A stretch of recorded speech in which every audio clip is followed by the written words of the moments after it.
नमस्कार. रोज नवीन नवीन प्रयोग करत असते ना मी. काय मला येते माझ्या वयापर्यंत मला झेपेल तसं करत असते. थोडं पळवटा काढून काल डोस्याचा पीठ उरला होता ना, त्याचा वापर करते आहे मी.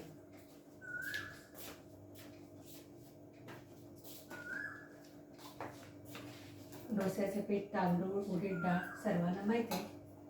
थोडं राहिलं होतं, त्याच्यात मी आणखी तांदळाचं पीठ आणि थोडं रवा भिजत ठेवला होता.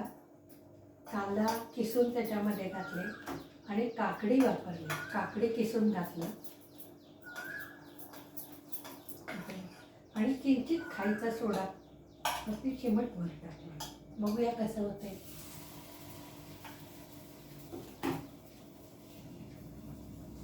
काकडीचा उत्तप्पा म्हणा, काय म्हणा, काही चालेल.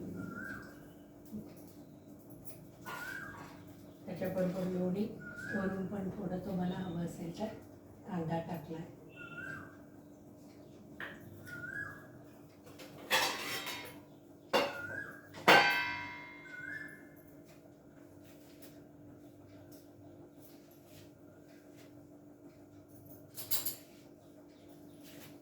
लोणी, सॉस, मेथकूट कशा बरोबरी खाता येते.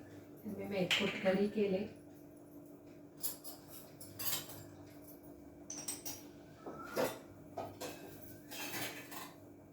आले जमेल असं वाटते.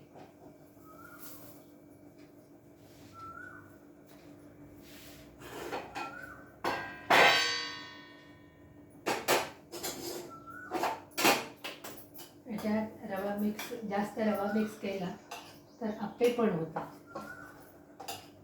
तांदूळ प्रमाण माहीत आहे सगळ्यांना डोशाचं. तांदूळ जास्त घे, उडीद डाळ अगदी कमी घेतली म्हणजे पेपर डोशासारखं होतं ते. आता थोडं रवा आणि तांदळाचं पीठ भिजत घातलेलं.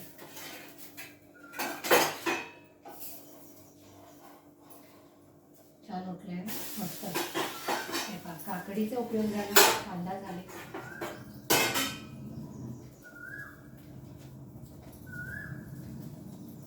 काय गरज नाही दोन्ही बाजूला तेल सोडायची.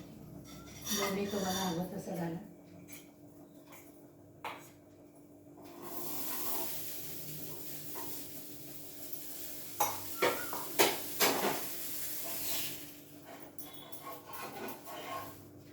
गरम गरम उत्तप्पा, मेथकूट,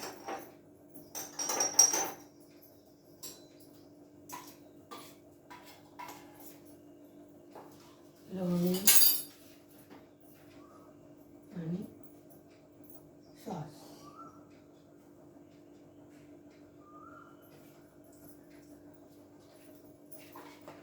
मैत्रिणींनो, ट्राय करा.